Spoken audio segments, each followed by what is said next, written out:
Hello my lovely friends, and welcome back to my channel. My name is Sam, hi, and I live in the northwest of England, which is a very beautiful place to live. I'm very lucky to live here, and it's very leafy and very close to the seaside, which is beautiful. I just thought we'd sit down today and have a chat. I've got my coffee, so go ahead and get yourself your favourite beverage, coffee or wine or whatever it is, and let's just sit down and have a little bit of a chat. Hope you're all doing okay. So this week, I've just been doing a bit of faffing, as we do on this channel. We do a bit of faffing, don't we, with some beads. And I've also been making some bunting. Let me show you. I have a beautiful conservatory. I'm very lucky to have a conservatory in my home, and I have been prettying it up with a view to, you know, sort of making it more colourful. And I don't know if you're like me, if you have in the past had mental health issues. My way of dealing with that and making myself feel better is to surround myself with colourful things. So I will possibly put up a little bit of a photograph or a little bit of film of my conservatory in its development. I'm making all sorts of pretty things to make it colourful. So I've been making these really cute buntings. Look at these little flags, aren't they gorgeous? Really sweet, aren't they? So I've made quite a long stretch of these, which I will be putting up just to make it look really festive. I think there's something extremely festive and fun, isn't there, about bunting? So I've made a huge long line of it. It just goes on forever and ever and ever, which is great, and it's kept me really occupied this week. So like I say, maybe I'll put up a bit of video after I've placed these in situ. Although having said that, it seems really long when you're making it, but when you actually get it up on the wall, you know, on the ceiling, it's actually not that long, is it? So when I was doing that, oh, dog hairs, Glory makes himself known. There you go. Go away, Glory. There you go. So whilst I was making the bunting, I was thinking about a bunting necklace, because I know we all like our jewellery on this channel. So I came up with, I mean, I'm not the first person to have done this, obviously, but this is my little version. So I thought, why not have bunting around your neckline, which makes you, you know, feel festive on your person. You don't have to look up. You can just sort of look in the mirror, and I just think they're really good fun. So again, we're going to be using Delicas today to make these little flags and attaching them on a chain. How cute is that? So you can have this around your neckline and be very festive and summery. I know here in the UK we do sort of fetes and fairs and local fairs very well, and we're known for our bunting. I'm sure you guys elsewhere in the world, probably in the States, etc., you like bunting. It's good fun, isn't it, bunting? So let's make this today, shall we?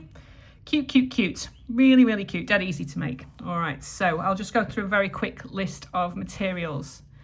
Just put this here so we can have a look at the magnificence of the bunting. There we go. Cute. Right, so you're going to obviously need some beads.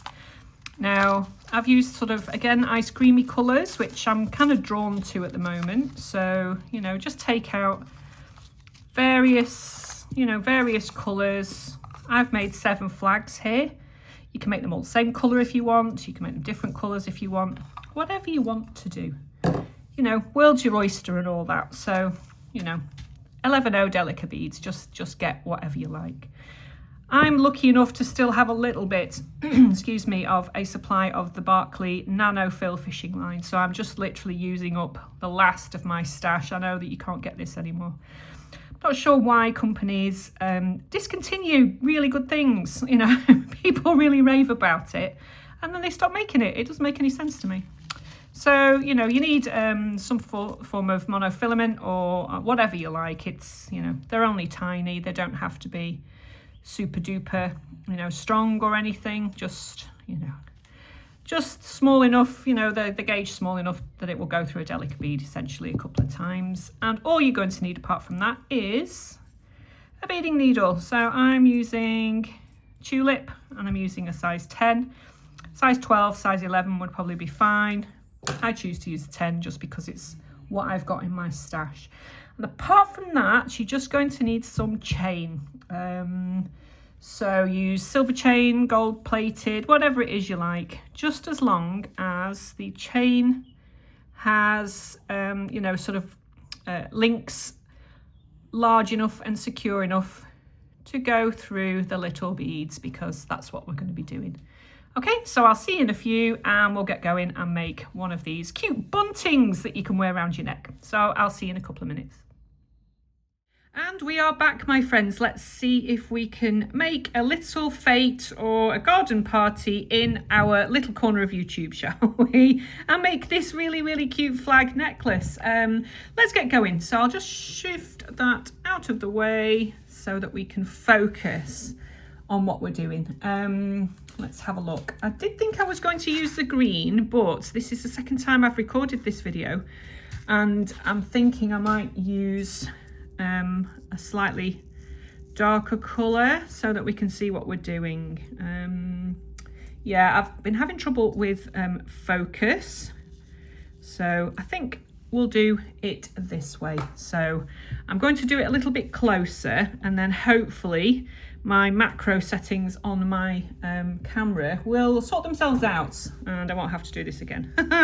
So come in with your thread, whichever thread you're using, and I'm going to say, I don't know, I always use too much, don't I? So 20, 25 inches, something like that.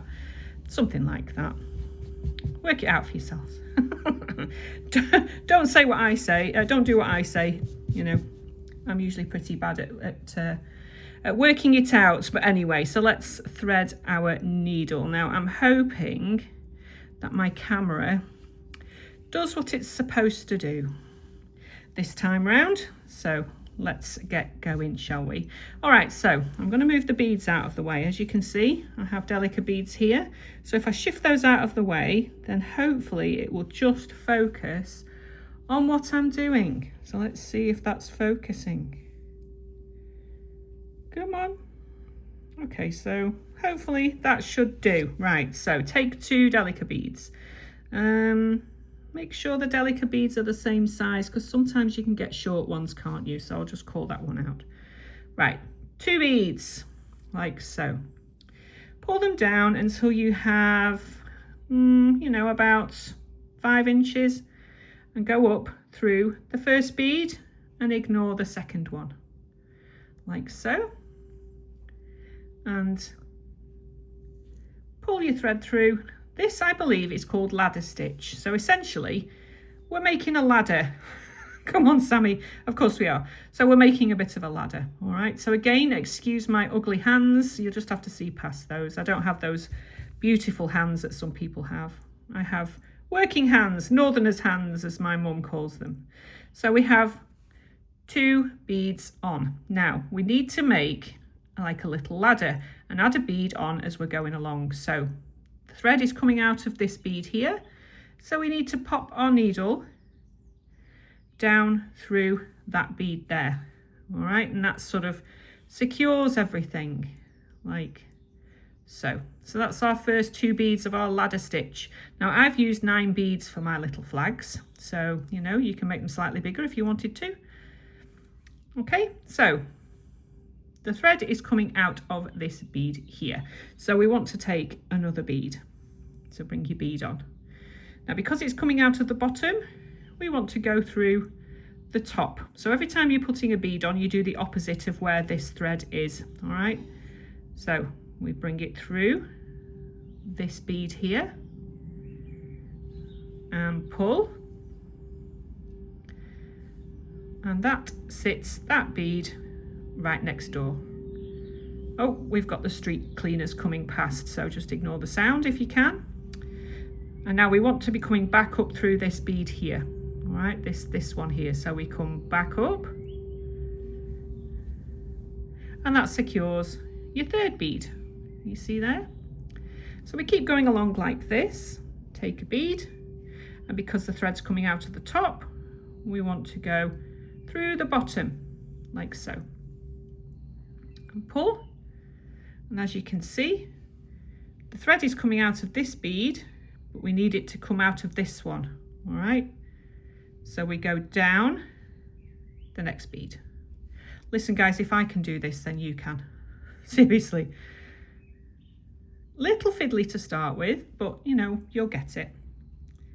Pop another bead on. So because the thread's coming out of this one at the bottom, we go through via the top and then pull.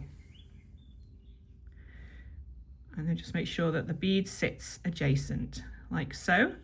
And because we want to be coming out of this bead here to put our next bead on, because it's coming out of this bead, we go up the last one that we put on. Always, always, always make sure that your thread is coming out of the last bead that you put on. So how many is that? 5. Lovely. So let's do number 6. Up through, attach, as you can see, and then back down this one because we want to be coming out of the last bead that we put on. So that's number 6. Just 3 more,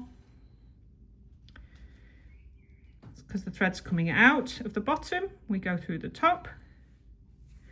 Hopefully my big fat hands aren't in the way and you can see what I'm doing.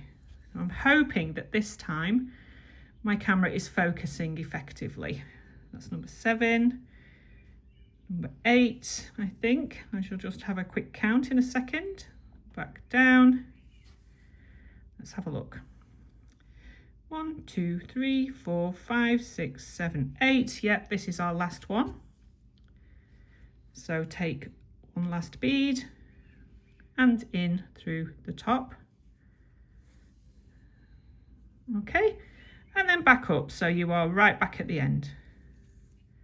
And just give it a bit of a tug to secure it. All right, so there is our ladder stitch. So as you can see, hopefully, can you see the little passes of thread in between each one? So that's the anatomy of how that looks. Is my camera going to focus? There we go. Not too good for close work, this camera, actually. So hopefully I won't have to do this again. And if I do, then I think I'll just abandon this tutorial and we'll do something else, which is a shame. Right, so now we want to make a start on our little pyramid. So can you see? That's the bottom row that we've just done. So in essence, we want to be building upon that now. All right, so some people put 1 bead on the end, but that means that you have a bit of thread showing every alternate bead. I'm not too keen on that. I think it looks neater if you don't have the thread showing, but you know, so you know, you do you, but I'll show you how I do this. There we go. So again, a little fiddly, unfortunately, to start with. Right, so you need to take 2 beads at the start of every single row. All right, and there's a reason for that, and I'll show you. So 2 beads on. You'll notice that you have little thread bridges, they're called thread bridges, in between each of the beads. So because we're putting 2 beads on, we don't want to start here, we want to start 2 beads in. So you'll find a little thread bridge in between, like so. Okay, so you want to pull your little beads through and they sit on top like that. Now they look a little bit funky or a little bit cockeyed, as we say here in the north of England. That sorts itself out in a second. So because you've taken your thread underneath that thread bridge, that bead is now attached, but we want to straighten things up and secure it, don't we? All right, so you take your needle, bring it up through that bead like so, pull it up, and things still look a little bit funky, which is fine. Trust the process. Pop your needle down this bead, oops, this bead here at the end, like so, and then back up through this bead here. Okay, and then when you do, you give it a tug, and look, miraculously, like magic, those beads sit nicely, don't they? Brilliant. Okay, so that's the reason why you put 2 on at the beginning, because if you only put 1 on, you'll have a piece of thread showing here at this side. Okay, so essentially now what we want to do is just literally move across, adding one bead and popping your needle under each thread bridge, like so. Pull. Now when we put our needle back up through, we don't put it back under that thread bridge because essentially we're just undoing what we've just done. You want to put it back up through the bead, not the thread bridge.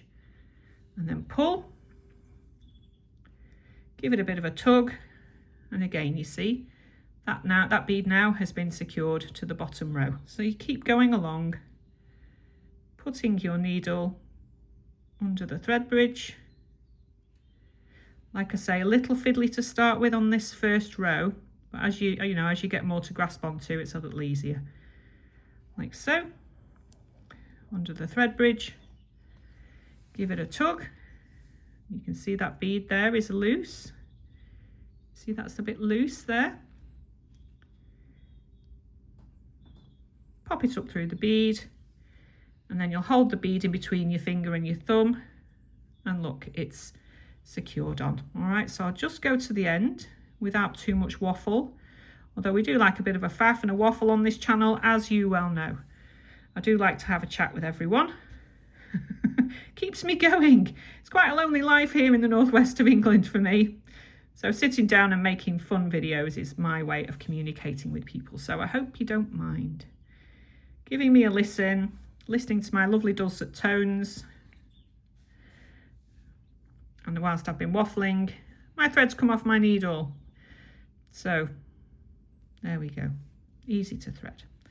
Right, so how many have we got left here? We've got two beads left. So grab your delica. Pop it underneath the thread bridge, tug, back up through the needle, have you heard me? Back up through the bead, and the last one, okay, under the thread bridge, tug, and then back up through the bead at the end. And then give it a tug. So let's have a look at the anatomy now, shall we?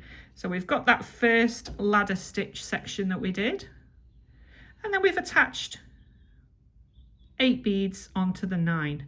So turn your work like so. If you're left-handed, obviously turn it the other way. Ambidextrous, the choice is yours. I'd give my left arm to be ambidextrous. Oh, I do make myself laugh sometimes, sorry. Okay, so as I said, 2 beads at the start of every row, all right? So not the first thread bridge, the second one. In between beads 2 and 3, essentially. Okay, so put your needle under the bridge, if you will, like a grumpy old troll. Which I am. Oh dear. So then we've got these cockeyed beads here. Again, don't worry. Pop your needle through this one, like so. Tug down the first one, like so. And tug, and then back up this one here. The second one, and everything falls into place. I promise you, trust the process. Tug, there we go. If you need to get your nail in, just give it a bit of a tug, you can do. Okay, so can you see here? We've now got the next row starting with 2 beads. So essentially you just do the same thing. Keep going along. Under the bridge. And then back up through your bead, like so. Little fiddly, granted, but if you know, I have arthritic fingers, and I find some fiddly things almost impossible. I had to give up cross stitch because of my eyes, and you know, as we're getting older, I think there's things we can't do with our bodies anymore. But, you know, I managed to make these even with my arthritic hands, particularly my thumbs, actually. Don't know if there's any of you guys out there suffer from similar things. I'm sure at our age group, you know, things just start to deteriorate, don't they? But you know what? Just keep doing what you can do, I think, and take joy in the stuff that you can do, and try not to stress about the things that you can't. There we go. I'm a knitter as well, so, and a crocheter. So, you know, I'm trying to keep my hands going by, you know, doing lovely things. So here we are back again with our last bead. Lovely. So here we can see we've now got 3 rows. Aren't they pretty? So I'll just do one more row just so you can see how this works at the start, and then I'll meet you back when we come to the end. So not the first thread bridge, but the second one. So in between beads 2 and 3, like so. Tug. Back up the second bead, but not under the thread bridge, just under the bead, through the bead. Back down this first one, which will look a bit messy and a bit funky. Don't worry about it. And then back up this second one to secure everything in place. And as we do that and pull, can you see how everything falls into place? It's magic. I love these little delicate beads. They're so pretty, and I love the neatness of them. You know, and they sort of fit in like bricks. Super cute. Oh, what have I done there? Oh, I just pulled that bit there. That's all right. And then just keep going along. Needle under the thread bridge.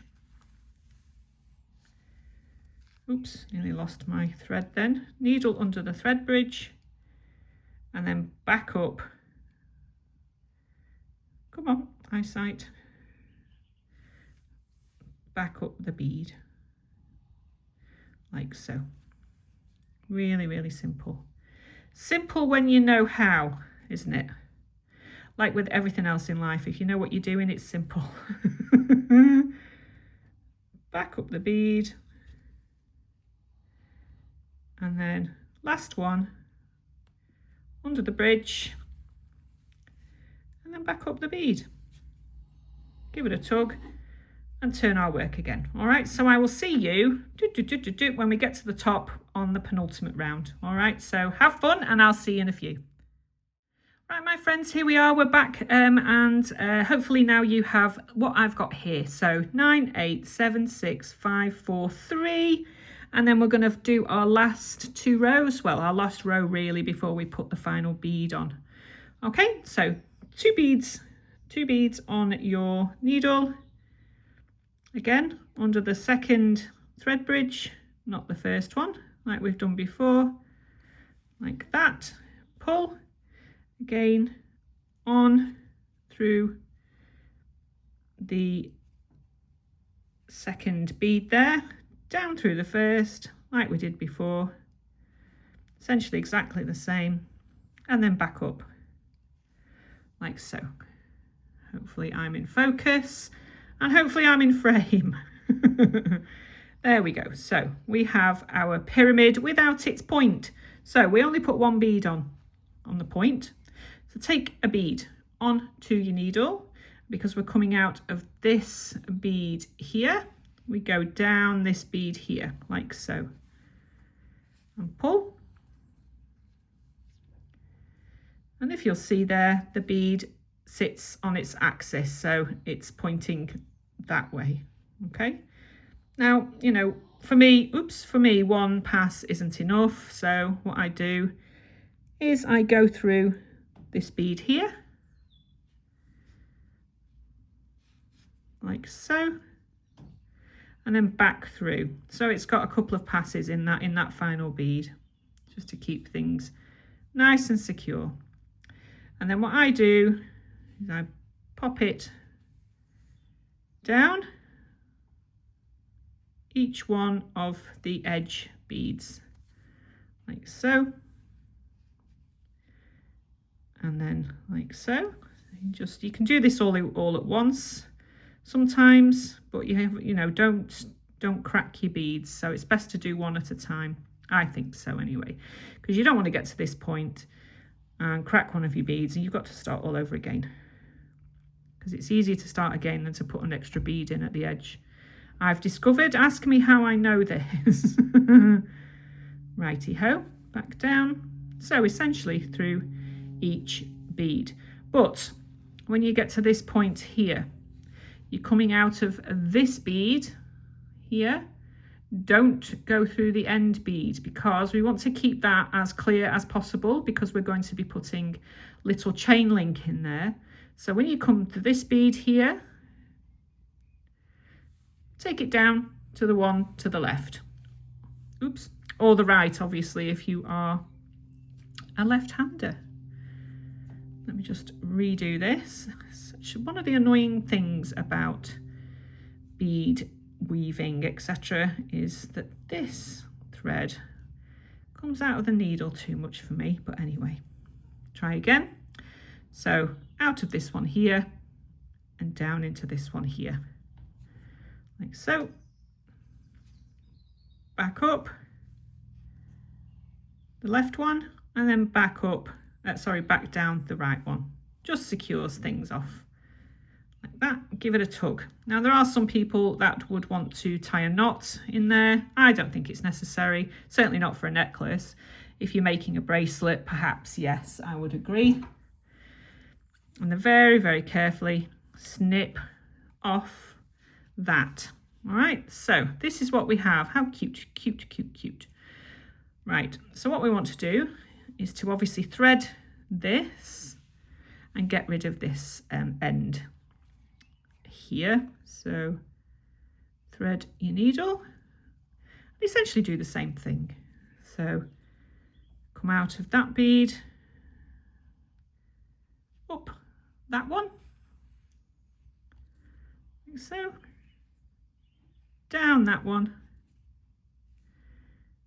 up that one, and back down that one to the right. So that just literally secures everything in place like so. And that's it for the weaving. How wonderful. Carefully snip that off. Wonderful. So there we have our cute, cute, cute little flag. Aren't they sweet? So you can just make quite a few of these, all the same colour, all different colours, whatever you want to do. Now then, let's have a look at how we construct our cute little bunting necklace. So essentially what I've done is I've put a little section of our chain in between each one. So you would just do this on each of your flags, apart from the last two, obviously. So we want to, I've used 1, 2, 3, 4, 5, 6 in between. So we come in with our little pliers. And what we want to do is open your little necklace link, like so. Now, the only thing that I would suggest here is to make sure that your necklace links are thin. You don't want to crack your little delicate beads, because they are delicate, and they are obviously made of glass. But I don't know if you can see, there is enough space for a small link. So pop the link up through. Oops, can you see how that works? Just literally pop it up through, and then, oh, typically my pliers are right over the other side of the room, and then very, very gently close that link up like so. Okay, so you basically just do that all the way along, and then add a longer piece of chain. Yeah, aren't they cute? So they sit really, really, really nicely around the neckline. And how festive! I mean, we can use the word festive without referring to Christmas time, can't we? I just think they're really, really cute and super, super, super lovely for the spring and the summertime, when we have our little festivals and summer fetes at schools and things like that. How cute is that? Enjoy yourself, my friends, and make lots and lots and lots of these. Perfect, perfect, perfect for the summer. Hope you have a lot of fun, and hopefully this time, my second recording, It's in focus, but I'll soon find out when I do the editing. And I'll see you in my next video, when we may very well be making something very sweet with, let's have a look. I'll just give you a bit of a show. Something like this for a pendant. All right, so I will see you in my very next video, and I hope you have a lovely week. Bye, guys.